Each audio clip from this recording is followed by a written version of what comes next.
Word of Life, April 2024. With great power, the apostles continued to testify to the resurrection of the Lord Jesus, and God's grace was so powerfully at work in them all. Acts chapter 4, verse 33. This word, which comes during the Easter season, invites everyone who has received the message of the gospel to respond freely and to witness to the event that has marked history. It invites us to witness to Jesus' resurrection.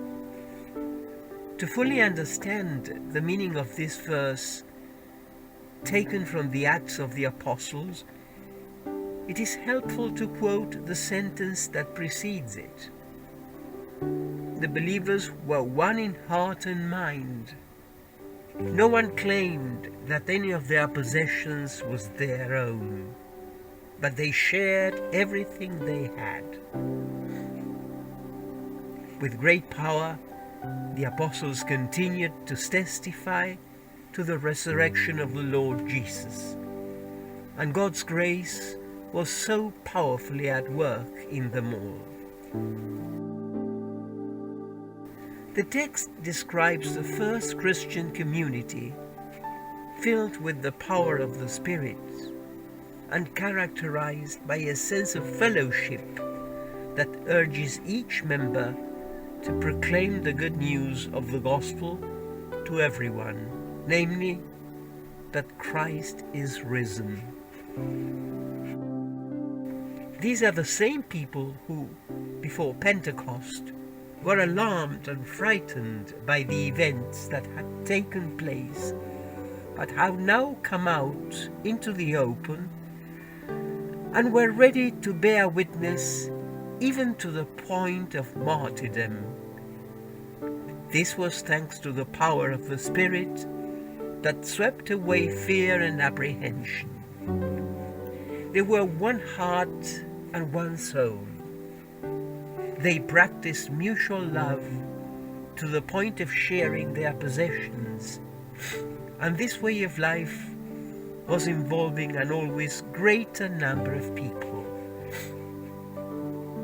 Women and men had followed Jesus and heard his words.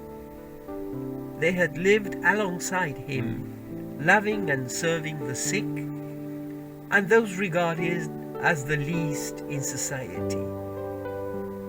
They had seen Jesus' wondrous deeds with their own eyes, and their lives had changed because they had been called to live according to his new law. They had been the first witnesses of God's living presence among men and women.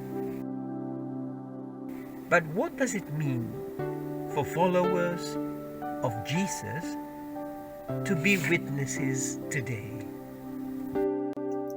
With great power, the apostles continued to testify to the resurrection of the Lord Jesus, and God's grace was so powerfully at work in them all. The most effective way to bear witness to the risen one is to show that he is alive and lives among us.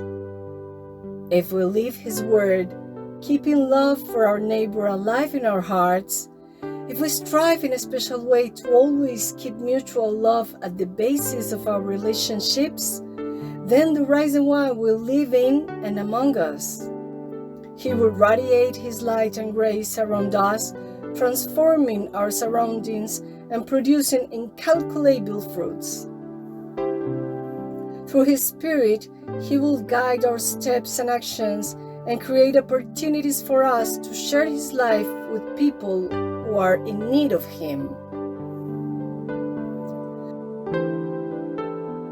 With great power, the apostles continued to testify to the resurrection of the Lord Jesus, and God's grace was so powerfully at work in them all. Margaret Karam writes, Go into all the world and proclaim the good news to the whole creation is the extraordinary task the apostles received 2,000 years ago directly from Jesus, and that changed the course of history. Today, Jesus addresses the same invitation to us so that we can bring him into the world. He offers us the opportunity to do so using all the creativity, talents, and freedom he himself has given us. It is a proclamation that does not end with his death. On the contrary, it takes a new strength after the resurrection and Pentecost, where the disciples became courageous witnesses of the gospel. And their mandate then comes down to us today. Through me, through each of us, God wants to continue to tell his story of love to those with whom we share long or short stretches of our life. Edited by Patrizia Mazzola and the Word of Life team.